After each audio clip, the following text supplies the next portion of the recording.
Justin, you know what time it is? Time for a movie review? Movie review. Let's go!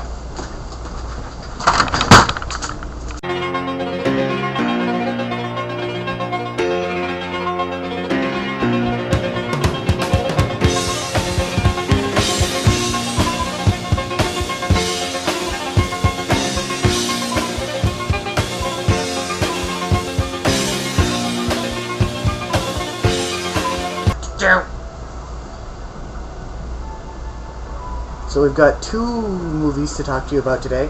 The second movie we'll get to later. You'll find out what that is later. But the first movie we have to talk about is 127 Hours. I mean, if Buried was good. Essentially, for those of you who watch our program. Program? That's what I've decided to call it. You know that we don't like Buried. We think it's a terrible movie. Not even a movie. No, it's not a movie. But anyway, we dislike it.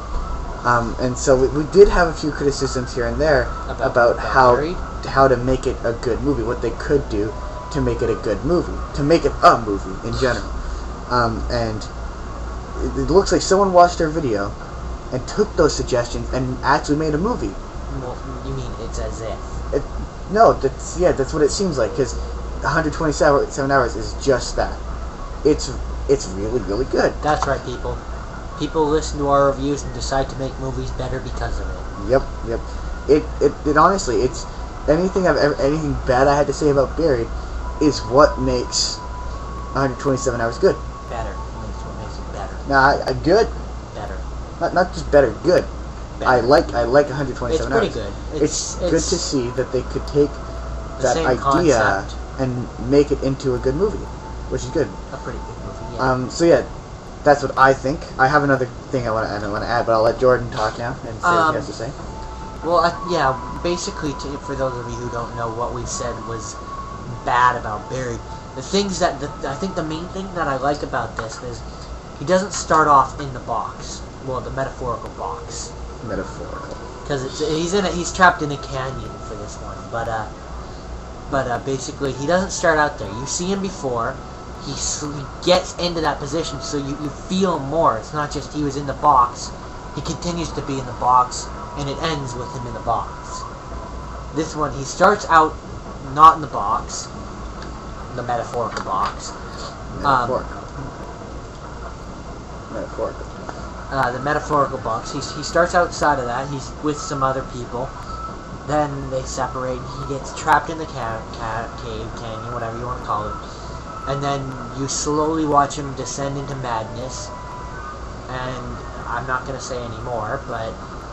Yeah, the only honest negative thing I have to say about this movie is that it can be kind of hard to follow at times because he starts to trip out from exhaustion and starvation and dehydration. I'm impressed that I remembered all those words. And he starts to sort of trip out, and it kind of gets hard to follow. But I mean, other than that, it's a great movie. What are you going to give 127? One more thing I want to say before that is one of my only criticisms about this movie is it kind of drags on a little bit, just a little bit. A little, not too much, but a little bit. But anyway, what are you going to give it? 7.5. 8 out of 10 for me. Very solid. A good idea can be good if you do it well. Exactly. Now for a second movie, we take you to our incredibly handsome correspondents on the scene. They're incredibly handsome, Jordan. Don't you agree? Oh, they're just so... They're so handsome. Well, one of them, me, is more... No, they don't know who the correspondents are yet. Shh. They're going to find out. Nobody knows. Okay, there. Go to them. My hair is clean today. Look at the background move behind me. Well, I don't move at all. Is that amazing? Justin, Isn't that amazing? Justin. Whoa. Thank you, Justin Jordan. So the movie we're here to talk to you about today is Hop. Jordan, why don't you start us off by telling us what you thought of Hop? I liked it. I thought that it was a pretty good movie. It was pretty much your standard, kids movie. It was about a bunny who doesn't want to be the Easter bunny. And yeah, there's not really a lot to say about it. Not really anything bad to say about it. There's a couple of things though I do have to say about it that I like. I like it because it's a Christmas movie that's trying to be an Easter movie. Oh yeah. It's the weirdest thing. It's like it's got the exact same plot you've seen from 100 different Christmas movies, but putting it with Easter. Yeah, which Easter. It's not bad or particularly unoriginal. It's kind of original, actually, when you think about it. Yeah, I mean, how many Easter movies have you seen besides the Peter Cottontail one, which we owned at one point? But the one thing I liked about it is it's nice to see a kids movie be a kids movie. Embrace the fact that it's a kids movie and not try to be adult or do anything overly dramatic. There was this lady behind us as we were walking out of the theater who was saying how it was nice to see a clean kids movie, and I thought that's kind of sad, really. Why are we? A kids movie should be a kids movie. You shouldn't have to look for the clean kids movie. You shouldn't have to look for a kids movie that you can take your kids to. You should be able to take your kid to any kids movie. An example of what we consider not a kids movie, though it's called a kids movie, is Rango. Rango, yeah, that's what she was talking about. That's what she was talking about. I'm like, a kids movie should be a kids movie. A kids movie is a classification of a movie. It's a genre of a movie. And what's going on up here? Ambulance? Police? Oh, That's ambulance. that's weird. Anyway, yeah, kids movie is a classification. If you're going to see an animated feature, or I mean, in some cases, a live action movie, that's sort of a kids movie. You're going to see a kids movie. You don't want a movie that's too adult for your kids. In a kids movie, you don't want your kids movie to be too adult. That just defeats the purpose of having a kids movie.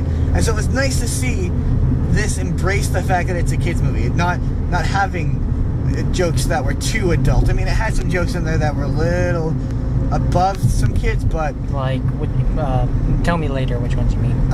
there's some jokes in there, but for the most part, it was a kids movie. It embraced the fact that it was a kids movie, and I thought that was okay. Yeah. Is there anything that's spoiler-ish that you want to say? No, not really. There's nothing bad or really all that good I have to say about anything that's bad. It's pretty much your standard kids movie. I love Illumination Entertainment or whatever animation or the company who animated all the bunnies and all the chicks. Yeah. They look do a very good. great job. It's probably one of the best integration of 3D animation and live action I've seen in a long time. In a while, yeah. It's really, really good. I mean, yeah, mostly movies that do that don't look that great, but this one looks very, very good. Like, especially when they pulled them or picked them up, it looks very choppy.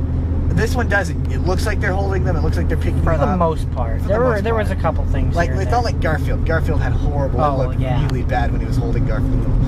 So what's the final score you want to give this? Oh, but was there anything? Oh, I love all the actors. I think they're hilarious. I love Russell Brand's comedic timing. He's got very Kuso. unusual comedic timing, which is really funny in my opinion. Sorry. What? It's itchy. Stop it. Driving me insane. But final score, Yeah. 6.5 out of 10. Okay, well, hold on. I'm gonna give this probably a 6. 6. It's a pretty standard movie. It's solid. Nothing special about it particularly. Now here's the question. Would you take your kids to it, or would you? Is it a movie you would take your kids to? Because we tried to do short end of it. We tried to do a Mars Seats Moms and a Rango review. It deleted it, and we just don't feel like redoing it. So we felt that Rango and Mars Seats Moms, even a little bit, not nearly as bad as Rango, is a little too adult for kids. Do you find that this one is like a good kids movie? Like, if I were a kid, would I go and watch it? Not just that, but would you take a kid to it, and would you think they would enjoy it? Yeah. If I took Ben to it, do you think I would enjoy? Sure. it? Okay. Any kid. Doesn't matter. If I took, I think he would. It's simple enough. The concept is simple enough that they would get it. It's not like Rango where it's a little bit above them. Way above them. And the story's simple. The characters are simple and likable. So yeah, I would probably take a kid to it and think you would enjoy it. So on a taking kid basis to it, yeah, it would be a good movie to take a kid to. Okay, so Hop, good movie. Good movie, good kid movie. So now we're going to take you back to our incredibly handsome correspondents in the studio. Back to you. Thank you, Justin and Jordan. So Jordan, after it's been a day or two, do you have anything to add? What did we watch again? Right. Terrible. Nothing really. Nothing really to Wow. add. It's a kids movie. It's a pretty generic, not generic, but It's an standard. okay It's kid okay. It's nothing special. Would you leave the score as is? What was my score? 6.5. 6 point. No, 6. You give it 6. 6. Maybe 6.5. 6.5. Yeah. How about you? Yeah, I leave it at 6.5. Yeah, looking back on it, it was a pretty solid movie. I think I was a little harsh on it, but it's not bad. So that's it for this time. Do you have anything else you want to review while we're here? Nope. I'm Justin. He's Jordan. And together we're Justin And and Jordan. And that's it.